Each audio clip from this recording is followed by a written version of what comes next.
तो हम जब डिज़ाइन कर रहे थे, डिस्कस कर रहे थे कि हम किस तरीके से समय बिताएँ, तो हमको लगा कि काफ़ी एक इम्पोर्टेंट पार्ट है कि हम सब शेयर करें कि अब हम फ़िलहाल क्या कर रहे हैं। और काफ़ी जो पुराने सीजी मेंबर्स हैं, वो एक-दूसरे का काम जानते होंगे, पर कोविड आने की वजह से ये जो सिचुएशन चेंज हुई है, उसकी वजह से अब हम क्या कर रहे हैं वो जानने में ज़्यादा दिलचस्पी है और उससे हम एक-दूसरे से क्या सीख सकते हैं या फिर साथ में क्या कर सकते हैं, उस चर्चा को करना बड़े ग्रुप में एक साथ आवश्यक है, ना कि छोटे ग्रुप्स में बँट के, पर फ़ोकस करके बता पाएँ। और जो कुछ नए मेंबर्स हैं, हम उनको 1 मिनट ज़्यादा देंगे, हम उनको 4 मिनट के आस-पास तक देंगे ताकि वो अपने जनरली जो काम करते हैं, उसके बारे में भी थोड़ा संदर्भ बता पाएँ और उसके साथ जोड़ पाएँ कि वो लोग कोविड को लेके क्या कर रहे हैं।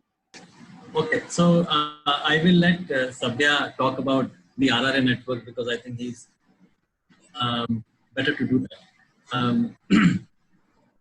तो अभी हम लोग क्या कर रहे हैं, मेरा नाम मिनहाज है एज आई सेड, और RRA नेटवर्क में ज्वाइन करने के बाद हमने एक प्रोजेक्ट चालू किया है नेचुरल फार्मिंग, और इस प्रोजेक्ट के थ्रू हमारा ये कन्विक्शन है कि हम खेती में जो चैलेंजेस हैं लाइवलीहुड को लेकर उसको सॉल्व कर पाएंगे, और उसके थ्रू जो हमारे इकोलॉजिकल चैलेंजेस हैं उसको भी काफ़ी हद तक एड्रेस कर पाएंगे।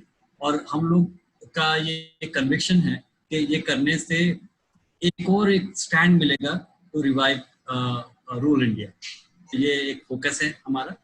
और अभी कोविड में हम लोगों ने एक प्लेटफॉर्म क्रिएट किया है, क्रिएट किया है बहुत सारे साथियों के साथ मिलके, बहुत सारे ऑर्गेनाइजेशंस के साथ मिलके। उसका नाम है कोस्ट इंडिया, और कोस्ट के थ्रू हम लोगों ने शुरू में काफ़ी रिलीफ वर्क किया राशन को लेकर और एसेंशियल आइटम्स को लेकर, और अभी हम लोग जो हैं ट्रैवल रिलीफ में इन्वॉल्व हैं, और ये हम लोग अक्रॉस द कंट्री कर रहे हैं, राजस्थान, गुजरात से लेके बंगाल तक, कन्याकुमारी से लेके कश्मीर तक, और तकरीबन 400 से 500 संस्थाएं इसमें इन्वॉल्व हैं, और छोटे लोग, very young people, government officers, सभी तरह के लोग इसमें पार्टिसिपेट कर रहे हैं। और for me this has been a life changing experience.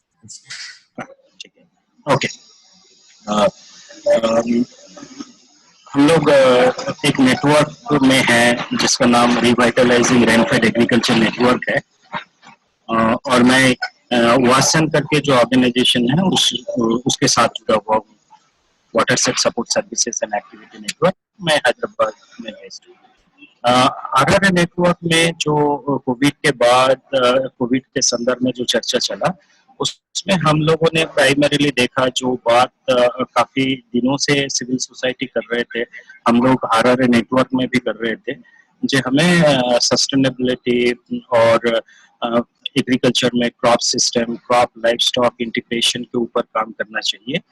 तो हम RRA नेटवर्क में जहाँ पे 4-5 स्टेट ऐसा है जहाँ पे एक छोटा सा स्टेट चैप्टर करके भी बना है, जैसे महाराष्ट्र में बना है जिसका नाम MHA-RRAN है, कर्नाटक में भी ऐसे काफी सारे सिविल सोसाइटी ऑर्गेनाइजेशन भी है, राजस्थान में है, हिमाचल प्रदेश में है, और गुजरात में भी चल रहा है। तो इसमें हम लोगों ने इस खरीफ में जो प्लान किया, जो हमने जो ग्रो फूड क्रॉप्स ऐसे कैंपेन चला रहे हैं, जहाँ पे हम बोल रहे हैं कि किसान अपने खेत में ऐसा अनाज लगाएं जिसमें से उनका फैमिली का nutrition as well as immunity बढ़े। तो इस संदर्भ में नेटवर्क की तरफ से बेसिकली नेटवर्क ज्यादा से ज्यादा स्टडी, रिसर्च एंड पॉलिसी के ऊपर काम कर रहा था पिछले 3-4 साल से। बट इसी टाइम पे हमने ये सोचा कि हमें ग्रास रूट कैंपेन करना चाहिए, ग्रास रूट एडवोकेसी करना चाहिए ग्रास रूट लेवल में, और इसमें लगभग अराउंड 100 ऑर्गेनाइजेशन इसी 5 स्टेट में जुड़ के लगभग 70,000 to 1 लाख फार्मर के पास पहुंचने का कोशिश करेंगे इस खरीद में। उसमें से कुछ जगह है जैसे कर्नाटक में, जैसे जो मल्टी क्रॉपिंग सिस्टम है उसका नाम है अकड़ी सालू, तो उसके ऊपर काम हो रहा है। किसी जगह में मिलेट्स और मिलेट्स को देखते हुए काम हो रहा है। तो हम लोगों ने पूरा क्रॉपिंग सिस्टम के ऊपर फोकस किया पोस्ट कोविड में, और उस दिशा में जैसे मीन बात कर रहा था कि हमें इकोलॉजिकल सस्टेनेबिलिटी के ऊपर काम करना है, उसके ऊपर हम लोग आगे बढ़ रहे हैं एज ए नेटवर्क। साथ में मैं एक मिनट में, मेरा अगर टाइम अगर खत्म हो गया, आप थोड़ा सा इंडिकेट कर देना। वासन के तरफ से भी हम लोगों ने जहाँ जहाँ पे काम कर रहे हैं, पर्टिकुलरली आंध्र प्रदेश और तेलंगाना में, वहाँ पे भी हम लोगों ने जो आंध्र प्रदेश में एक ऐसा सिस्टम है जिसको बोला जाता है नवधान्य सिस्टम, जहाँ पे मल्टीपल क्रॉप्स होते हैं और उसके ऊपर काम हो रहा है। तो हमने उसी मुद्दे को और आगे बढ़ा रहे हैं, कुछ हमारा सपोर्ट ऑर्गेनाइजेशन के साथ। एंड जो नॉर्थ कोस्टल आंध्र प्रदेश है, जहाँ पे अब ट्राइबल एरियाज है, वहाँ पे हमने 2 किस्म का काम कर रहे हैं। एक तो है ये जो मैंने मल्टीपल क्रॉपिंग सिस्टम्स के ऊपर बात कर रहा हूँ, उसके ऊपर काम कर रहे हैं, और एक कॉन्सेप्ट के ऊपर हम लोग अभी काम कर रहे हैं जो नेचर प्रीमियर, जहाँ पे एक 1/2 एकड़ ऑफ लैंड में क्या क्या प्रैक्टिसेस किया जा सकता है, जहाँ पे हम लाइफ स्टॉक पर्टिकुलरली पोल्ट्री को फोकस रखते हुए बाकी जो क्रॉप्स, मिलेट्स, वेजिटेबल्स, ये सभी को इंटीग्रेट करते हुए हमने कोशिश कर रहे हैं जो कैसे लोकल लेवल में जो प्रोबेबली द माइग्रेंट्स वापस आ रहे हैं, उनके लिए ऐसा कुछ संसाधन खड़ा किया जाए, जहाँ पे उनको महीने में 6-7 हजार या साल में 1 लाख रुपया तक एक इनकम हो, सो दैट उन्होंने अपना परिवार के लिए जो दिक्कतें उनको झेलना पड़ा कोविड में वापस आने के बाद, तो जिनके पास फार्मलैंड है उसके ऊपर काम हो रहा है। कुछ हमने फैलोज लैंड है जो कॉमन्स है, उसको भी फैलो टू फॉर्डर, इस टाइप का कुछ कॉन्सेप्ट के ऊपर काम कर रहे हैं। जो लोग लैंडलेस है, जिनके पास लाइफ स्टॉक है, उनके लिए इस टाइप का काम को हम आगे बढ़ाने का कोशिश कर रहे हैं। Thank you. तो संगत से हम लोग 2 जने आए हैं। दिति हमारी तरफ से आपकी मीटिंग में गया था तमिलनाडु, जब आपकी मीटिंग हुई थी। संगत एक्रोनिम नहीं है, पहले था, और संगत का पहले नाम था संगत साउथ एशियन फेमिनिस्ट फोरम। मगर जब हम बड़े हो गए और साउथ एशिया के पार निकल गए, तो हमने 3-4 साल पहले साउथ एशिया को ड्रॉप किया, और अब हम पूरे एशिया में हैं, मगर फोकस हमारा 95% हम लोग साउथ एशिया में हैं। हम एक फेमिनिस्ट नजरिए से हर इश्यू को देखते हैं, तो हम इंटीग्रेटेड किस्म से काम करते हैं। हम एक इनफॉर्मल नेटवर्क है, कोई हमारी मेंबरशिप नहीं है। जिसका दिल कहता है वो संगत है, वो संगत है। हमारा मेन काम, हम लोग 1978 से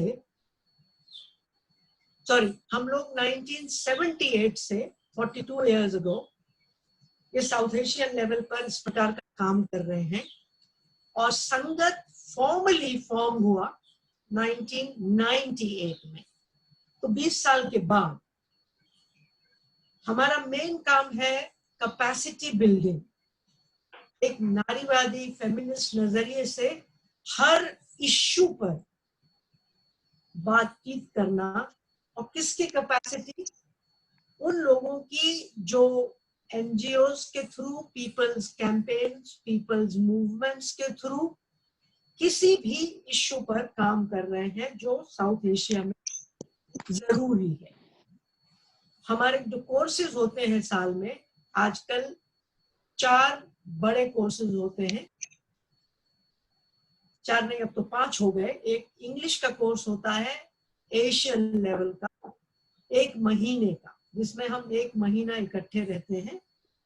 और 4 कोर्सेज होते हैं दूसरे, वो एक किसी भाषा में होते हैं, मगर 2 देशों के कम से कम होते हैं। जैसे अगर बांग्ला का कोर्स है तो बांग्लादेश और वेस्ट बंगाल, तमिल श्रीलंका और तमिलनाडु।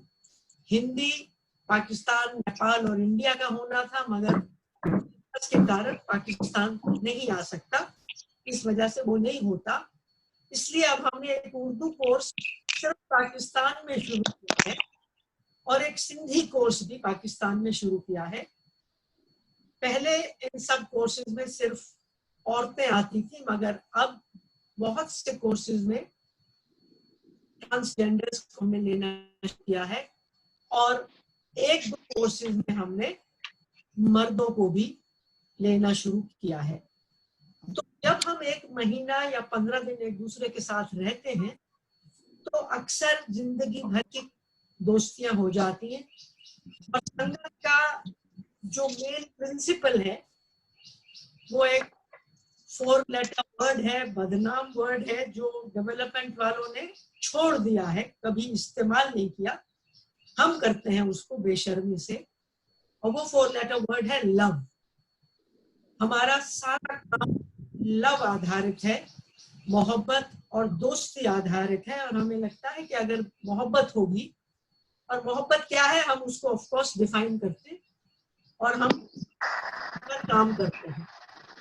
तो जब कैपेसिटी बिल्डिंग के लिए महीना या 15 दिन को हम मिलते हैं तो फिर नेटवर्किंग अपने आप शुरू हो जाती है। तो आज 40 साल में हमारे हजारों एलमना हैं जो पूरे साउथ एशिया में हैं।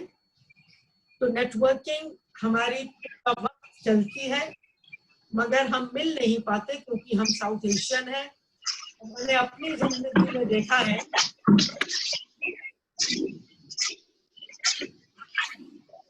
बहुत ज्यादा शोर है। सृष्टि, आप कह सकती हैं लोगों को म्यूट करने की रिक्वेस्ट कर दीजिए प्लीज।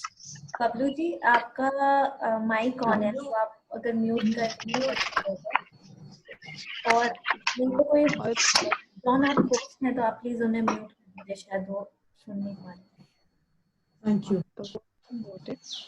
तो 4 मिनट हो गए, so requesting to wrap up। अच्छा जी, तो हम लोग एडवोकेसी भी करते हैं, कैंपेन्स करते हैं। एक हमारा बहुत बड़ा कैंपेन है 1 बिलियन राइजिंग, जो दुनिया के 202 देशों में चल रहा है और साउथ एशिया के हर देश में है। इससे जुड़ा हुआ एक कैंपेन है property for her, agricultural property या दूसरी प्रॉपर्टी। तीसरा कैंपेन है घर का काम है सबका काम। जब तक केयर वर्क मर्दों का भी नहीं होगा तब तक समानता की बात हम भूल जाएं, हम नहीं कर सकते। इसके साथ साथ हमारा एडवोकेसी में हमने पिछले 20 साल से एक साउथ एशियन फेमिनिस्ट डिक्लेरेशन है जो डेमोक्रेसी, सेक्युलरिज्म, सस्टेनेबल इकोनॉमीज पर बात करते हैं। We also have a declaration called Feminist Vision of a People's SAARC। दक्षिण एशिया में अगर जनता का राज हो तो उसका क्या विजन होगा, वो भी हमारा एक डिक्लेरेशन है। तो ये हम करते रहते हैं पिछले 40 सालों से, और इसमें सब में गाना, नारे, फिल्में, पोस्टर्स यानी नॉन रिटन मटेरियल्स की बहुत ज्यादा अहमियत है और उस पर हम लोग बहुत जोर देते हैं। शुक्रिया। दीदी, आपका माइक नहीं ऑन। एक कोविड के दौरान हमने काफी सारे वेबिनार्स किए हैं, ऑनलाइन सेशंस किए हैं on different issues which are connected to Covid और जिसको कोविड के बाहर भी है। एक हमारा सेशन इनफैक्ट आज शाम को है, अगर आप लोग में से कोई ज्वाइन करना चाहे तो वो 4 से 6 है। हम you can join us. And हमारा रिसेंट वाला जो उमा चक्रवर्ती के साथ था वो रिलीजन, फेथ और फेमिनिज्म के साथ था, और कुछ 500 लोग जूम में हमको ज्वाइन किए थे काफी। उसके अलावा हम छोटे छोटे वीडियोस बना रहे हैं on issues of gender, feminism, caste and using a lot of Kamla these material. So she is written a lot of stuff जो हम वो रीड करके रिकॉर्ड कर रहे हैं, तो उसी को हम डिसेमिनेट वगैरह करने की कोशिश कर रहे हैं। एक आप लोग के साथ जुड़ के कुछ साउथ एशियन विकल्प संगम हो सकता है, वैसे टाइप का नेटवर्किंग की बात सोच रहे हैं। चाइल्ड यंग संगत जो यंगर कोहॉर्ट के साथ हम काम कर सकते हैं, वैसा एक प्लान हो रहा है। तो ये सब थोड़ा ऑनलाइन बैठ के जो भी हो सकता है हम करने की कोशिश कर रहे हैं इस दौरान। मेरा नाम मीनाक्षी गुप्ता है, मैं गूंज की को फाउंडर हूँ और अंशु यहाँ पे मैं अभी आशीष को बता रही थी, वो अंशु आज ज्वाइन नहीं कर पाए, होपफुली कल ज्वाइन कर पाएंगे। कोविड पॉजिटिव हुए अभी थोड़े दिनों पहले और थोड़ा रिकवर कर रहे हैं। तो गूंज बेसिकली मैं रिलीफ जो अभी कोविड में कर रहे हैं उससे शुरू करती हूँ, फिर जस्ट टू गो बैक कि गूंज एज ऑर्गेनाइजेशन क्या है, क्या कर रहा है। अभी गूंज जो है लगभग देश के 24-25 राज्यों में काम कर रहा है रिलीफ ऑपरेशंस को लेके कोविड में। और अगर मैं just as a quick summary I am trying to go over the various aspects, तो रिलीफ के काम के तौर पे लगभग शुरू से लगभग मेरे ख्याल से मार्च से ही हम लोगों ने काम करना शुरू कर दिया था, क्योंकि डिजास्टर में हम लोग पिछले 20 सालों से लगातार अलग अलग डिजास्टर्स पे काम करते रहे हैं। तो कोविड एक बहुत बड़े स्केल का डिजास्टर की तरह से हम लोगों ने लिया। नॉर्मली पहले जब डिजास्टर्स हुए हैं तो अगर केरला में डिजास्टर हुआ है तो वहाँ काम कर रहे हैं और बाकी का पूरा देश का जो नेटवर्क है गूंज का या सपोर्ट है वो उसके लिए आता था। बट कोविड के केस में लगभग पूरे देश में हम लोग काम करने की कोशिश कर रहे हैं। टीम्स पूरे देश में फैली हुई हैं और पूरा एक पार्टनर्स का, ऑर्गेनाइजेशंस का, जो ग्रास रूट्स पे ऑर्गेनाइजेशंस हैं उसका एक बहुत बड़ा नेटवर्क है जिसके साथ नॉन डिजास्टर टाइम में भी लगातार काम करते हैं। जो रूरल में एक नेटवर्क है और एक अर्बन में नेटवर्क है। तो जो गूंज अपने आप में एक ऑर्गेनाइजेशन के तौर पे भी काम करता है, अपनी टीम्स के साथ भी काम करता है, जो लगभग 1000 प्लस की टीम है, और एक बड़ा नेटवर्क ऑर्गेनाइजेशंस के साथ भी काम करता है पूरे देश में। तो जब ये डिजास्टर, ऐसा कोई डिजास्टर होता है जैसे कोविड अभी पूरे देश में हुआ है, तो वो पूरा का पूरा नेटवर्क अर्बन में भी और रूरल में भी हम लोग एक्टिवेट करते हैं, बहुत जल्दी उस तरह से रिस्पॉन्ड कर पाते हैं। तो अभी कोविड में लगभग 1.9 million KGs of ration already पहुंचा चुके हैं इस हफ्ते तक। लगभग बहुत सारे कम्युनिटी किचन्स को सपोर्ट कर रहे हैं। गूंज का हमेशा से ये मानना रहा है कि हम हर चीज को खुद करने की कोशिश ना करें। जहाँ जहाँ पे गैप्स हों, चाहे वो डिजास्टर में जहाँ जहाँ पे और ऑर्गेनाइजेशंस के काम में गैप्स हों, वहाँ पे रोल प्ले करें, या नॉन डिजास्टर टाइम में भी अगर कहीं पे कुछ काम हो रहा है तो उसमें उन चीज़ों को देखें जहाँ पे कि जो चीज़ें एड्रेस नहीं हो पा रही लास्ट जो भी कम्युनिटीज हैं उनके साथ काम में। उसी तरह से अगर मैं एग्जाम्पल के तौर पे कोविड के टाइम पे, तो जैसे फेस मास्क बनाना है तो लगभग 3.5 lakh face mask already reach out कर दिए हैं हमारे प्रोसेसिंग सेंटर्स में बना के, या और लोगों से, कम्युनिटीज से एंगेज करके कि वो बनाएं और उनका भी लाइवलीहुड उसके थ्रू हो। या माई पैड्स, क्लॉथ सैनिटरी पैड्स बनाते हैं जो कि महिलाओं तक उन रिलीफ किट्स का हिस्सा बन के जाएं। या फार्मर्स में अभी रिलीफ के टाइम पे हम लोग सोर्स कर रहे हैं कि डायरेक्ट फार्मर्स से जहाँ जहाँ पे अलग अलग स्टेट्स में काम कर रहे हैं वहाँ से उनसे लिया जाए, तो लगभग 1 lakh kilo fresh vegetables, fruits already source करके किट्स का हिस्सा बना के उन्हीं जगहों पे, उन्हीं एरियाज में डायरेक्टली वापस पहुंचाए जा रहे हैं। तो ये काम डायरेक्टली भी हो रहा है। लगभग 350 ऑर्गेनाइजेशन पिछले, मैं कहूँ तो 2-2.5 महीने में जुड़ के 350 ऑर्गेनाइजेशंस को भी इस पूरे काम में जोड़ के काम को एक बड़े स्केल पे करने की कोशिश कर रहे हैं। तो ये रिलीफ की बात रही। उसके अलावा गूंज जो है पिछले 1999 में शुरू हुआ और बात वहां से शुरू हुई कि हम निग्लेक्टेड नीड्स पे, ऐसी नीड्स पे जो कि शायद इवन डेवलपमेंट के मैपिंग का भी हिस्सा नहीं है, तो हम लोगों ने बात शुरू की थी कपड़े की बात से कि आप 3 बेसिक नीड्स की बात करते हैं, रोटी, कपड़ा, मकान, मगर जब डेवलपमेंट के मुद्दों को देखा जाए तो उसमें कपड़े का कहीं जिक्र नहीं होता है। कपड़ा एक जरूरत है एक इंसान की, मगर हम ये कहीं ना कहीं उसको वो डेवलपमेंट के काम की उसमें से जरूरत में से निकल गया है। तो वहां से शुरू होते हुए then we started looking at many different neglected needs. Sanitary pads या मेंस्ट्रुअल हाइजीन का मुद्दा आज से लगभग 15 साल पहले हम लोगों ने बात करनी शुरू करी और आज बहुत बहुत अलग लेवल पे इस देश में गया है। वो बहुत हमारे लिए बहुत सेटिस्फाइंग बात है। बट एक की चीज जो शायद मेंशन करना जरूरी है गूंज के काम को लेके, हम लोगों ने ये समझा और उसी पे काम करने के तौर पे एक इनिशिएटिव या एक सोच निकली जो जिसको आज हम DFW कहते हैं, डिग्निटी फॉर वर्क कहते हैं। और डिग्निटी फॉर वर्क सिर्फ ये है कि कैसे हम जब जिन भी कम्युनिटीज के पास जाएं उनको एक सेंस ऑफ जो उनकी डिग्निटी है उसको नर्चर करें, उसको उनको याद दिलाएं लिटरली कि उनमें उनमें वैल्यू है, उनकी अपनी विजडम में वैल्यू है, उनकी अपनी मेहनत में वैल्यू है, और उनके जो नेचुरल रिसोर्सेज हैं, जो उनकी समझ है उसके बारे में, उसमें बहुत वैल्यू है। उसको DFW का एक केंद्र में बना के हम लोग करते हैं कि हम लोग कम्युनिटीज में जाते हैं, उनसे पूछते हैं उनकी क्या दिक्कतें हैं, क्या परेशानियां हैं, वो उसको कैसे हल करना चाहते हैं, क्या सॉल्यूशंस निकालेंगे, और फिर वो कैसे हल करते हैं उसके बेसिस पे लोगों ने पूरे देश में हर साल डिजास्टर के टाइम पे अभी हम लोग शुरू कर दिए हैं ऑलरेडी, जहाँ पे हम रिलीफ किट्स को, जो रिलीफ का सामान जो हम दे रहे हैं लोगों को, उसको एज ए मोटिवेशन के तौर पे कहते हैं लोगों कि आप इसको चैरिटी के तौर पे ना लें। हम लोग चैरिटी के सख्त खिलाफ हैं।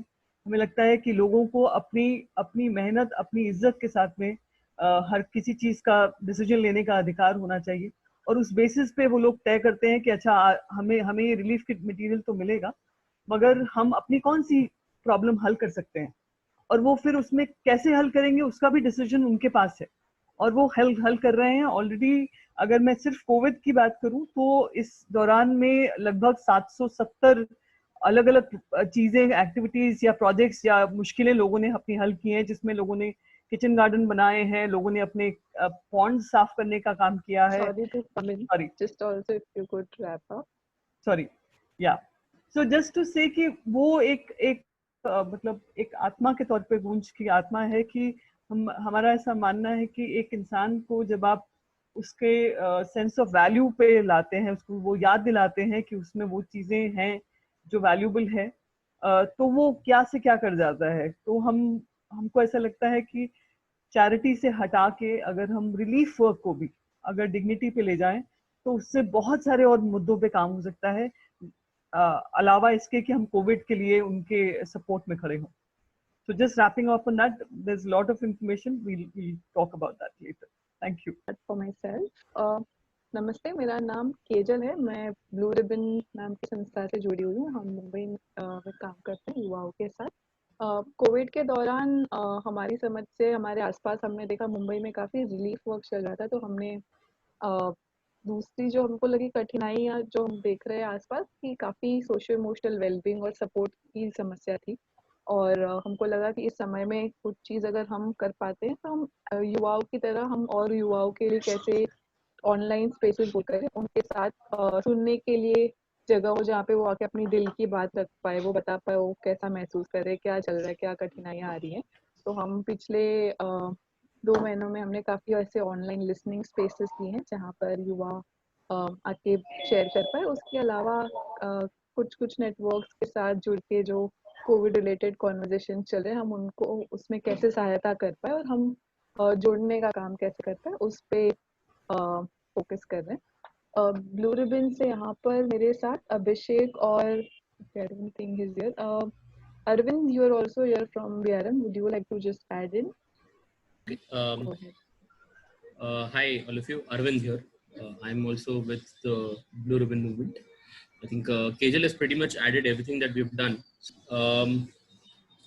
Yeah, तो मेरा उतना इंट्रोडक्शन था, केजल ने ऑलमोस्ट सब कुछ ऐड कर दिया. Since being one of the privileged ones of being post 65, I have to be at home, and I have been doing most of my things and CD work digitally. Basically, a lot of pending video work at home. Luckily, I've got all my computers here. So I've been basically just working on various videos, past things that have been done. Joining all the meetings, Zoom meetings, and some of the Zoom meetings are posted and edited that and sent it to people. We also had a good meeting of the Oikotri, a lot of the old Christian organizations, and a lot of the work that the various people were doing with coordination on COVID. So I did the documentation of that. I'm still doing, it's an ongoing web page, which I can send to you. Thank you. मैं मोहन हीराबाई हीरालाल, मोहन मेरा नाम है, हीराबाई मेरी माँ का, हीरालाल पिता का। वृक्ष मित्र गढ़चिरौली चंद्रपुर संस्था मेंढा लेखा के साथ लंबे समय से काम कर रहा हूँ और कोविड-19 के बाद में खास करके आदिवासी और जंगल इलाके में आत्मनिर्भरता का काम पहले से ही जो एक ताकत के साथ लोग कर रहे हैं उसको और फैलाने का हम कोशिश कर रहे हैं, क्योंकि हमारा अनुभव है कि जहाँ पे सामुदायिक वन अधिकार का अच्छे से अमल हुआ है वो गांवों ने खुद ही सरकार की मदद की राह देखने के पहले अपने फंड से गांव वालों को और पास के लोगों को मदद की। तो ये जो आत्मनिर्भरता का नारा है वो पहले से ही सामुदायिक वन अधिकार, community forest right, management rights जो लोग ग्राम सभा प्राप्त कर चुके हैं वो बहुत फायदे की चीज है। तो उसको फैलाने का और उसको बचाने का भी, क्योंकि उसके ऊपर अभी हमला भी हो रहा है। गढ़चिरौली में जो ग्राम सभाएं अच्छा काम कर रही है उनके अकाउंट को सील कर दिया गया और इसलिए कि वो ग्राम पंचायत का ग्राम सेवक उसमें उसको घुसाना चाहते थे कि जो कानून से वो नहीं कर सकते हैं। महाराष्ट्र में दूसरा मेलघाट में तेंदुपत्ता का जो ग्राम सभाएं काम कर रही है तो सरकार ने पैसा देते वक्त उसमें कंडीशन लगा दी, ये कोविड के बैकग्राउंड के साथ मैं कह रहा हूँ, कि ग्राम पंचायत के थ्रू आपको ये लेना होगा। तो वो लड़ाई भी यहाँ पे जमीन की लड़ाई कि वहाँ की सारी ग्राम सभाओं ने और महाराष्ट्र ने उसको सपोर्ट किया। तो उन्होंने कहा कि अगर ग्राम पंचायत के थ्रू ही लेने की बात आप जबरदस्ती करते हैं तो हमें आपका पैसा नहीं चाहिए, और खुद के बल पर फिर उन्होंने इस सीजन में काम किया है। और उसके लिए महाराष्ट्र में एक नेटवर्क वन हक वाले फॉरेस्ट राइट कलेक्टिव महाराष्ट्र का बनाकर हम लोग काम कर रहे हैं। फिर मनरेगा पे काम हो रहा है और ग्राम स्वराज जो मुख्य चीज है कि जो आत्मनिर्भर बनने के लिए शहर में भी और ग्रामीण और आदिवासी उस पर भी हम लोग ज्यादा ध्यान दे के काम करते हैं।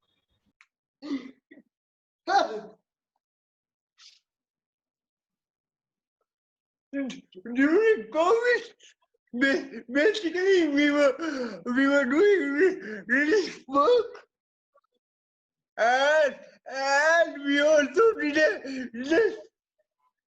study on government responses. From the list of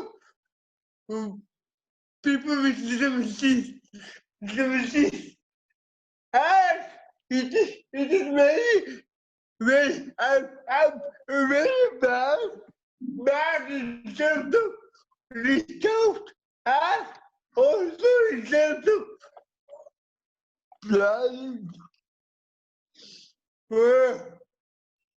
But apart from that, you all know what our organization is done.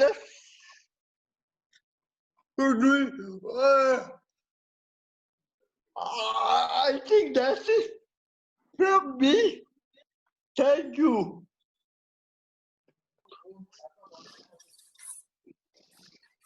We've in the collective, we've had to close down all our work because of this lockdown. And what we did manage to do was support about 1,500. Hi, there's some background sound.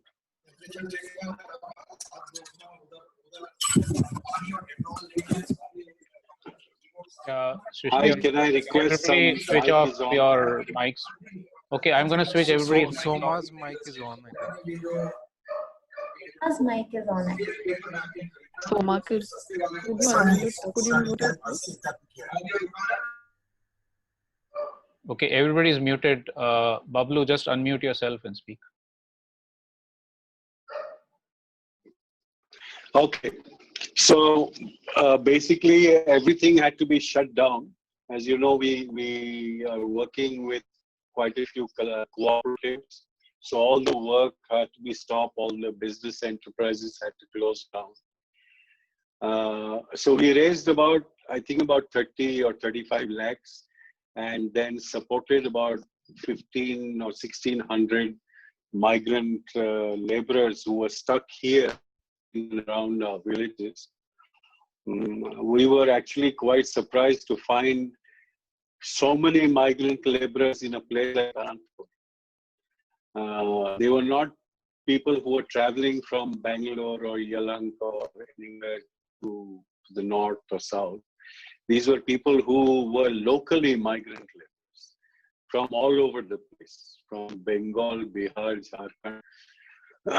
And they were working here in things like coal making factories and road construction, building construction, all sorts of stuff.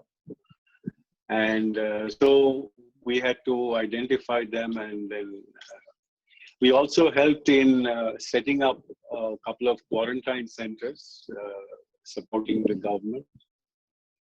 And then it went down to supporting the farmers, because we are working with about 2,000 farmers. So many of them had grown crops and they were ready for procurement, but we could not do it because the government had put down some strict rules on them. So we started procuring and storing in our, smaller godowns. Finally, now it has all restarted slowly. I personally moved out from everything and have gone back to farming right now. I live in a farm now, and I'm growing food because I think that is really what I want to do now and is needed. Yeah, I am associated with the Mazdoor Kisan Shakti Sangathan, MKSS in Rajasthan, as well as SFD, School for Democracy, yani Loktantra Shala. So, if we take Gandhiji's framework of Seva, Sangharsh and Nirman, so broadly, I think most of our time, the kind of work we do most of it is spent on Sangharsh. And in these times, that is something we need to think about also is, during the time of a lockdown, how do you protest? And if you can't collect in one place, you can't gather in one place, how do you mobilize people? How do you protest? So these are some things we've been thinking about. But in the last 30 years or so of our existence, I think we have almost never done any seva. And this was the first time we have actually done a lot of relief work, worked with some of our people who are associated with us who are based in Jaipur and Delhi and all have done a lot of relief work in the urban areas. Gunj has helped us in Delhi and in Jaipur. And also in and around Bhim and Devdungri, where we do a lot of our grassroots work in these areas. Also, SFD has raised a lot of money, and we have also we've been supported by SWRC, Barefoot College. So we've done a lot of distribution of dry ration kits and all, even around Bhim and these areas. And also we've worked closely with, we've been doing a lot of advocacy with the Rajasthan government, trying to help transport for migrant laborers to return to from those who are outside Rajasthan to go back to their hometowns and villages. And just in terms of advocacy, then, the main issues that we work on are ration, pension and NREGA. So a lot of work is also being done to, advocate for expansion of PDS and increasing pensions during this time. But I think the main thrust of our advocacy work will be employment guarantee. So in NREGA, to increase the number of days that people and households are entitled to, because in many households now, typically it would usually be only the woman who works, and the man would, at least in the areas that we work in, the man would migrate. But now the husband and wife both are working under NREGA, so 100 days of entitlement will run out soon if both are working. So that is one thing. And also through, us and the networks we are associated with in Rajasthan, it is Suchna Rozgar Abhiyan, and across India, there's a group called People's Action for Employment Guarantee, PAG. So we'll also be there'll be a major thrust to promote urban employment guarantee. Right now, there's only rural employment guarantee. Please wrap up. And yeah, just lastly on the Nirman, there's some consumer funded stores that we do, Mazdoor Kisan Kirana stores. And in terms of linking up with the Vikalp Sangam work also through Just Change and all, what we hope to do going forward is to see how we can build a network that can exchange goods.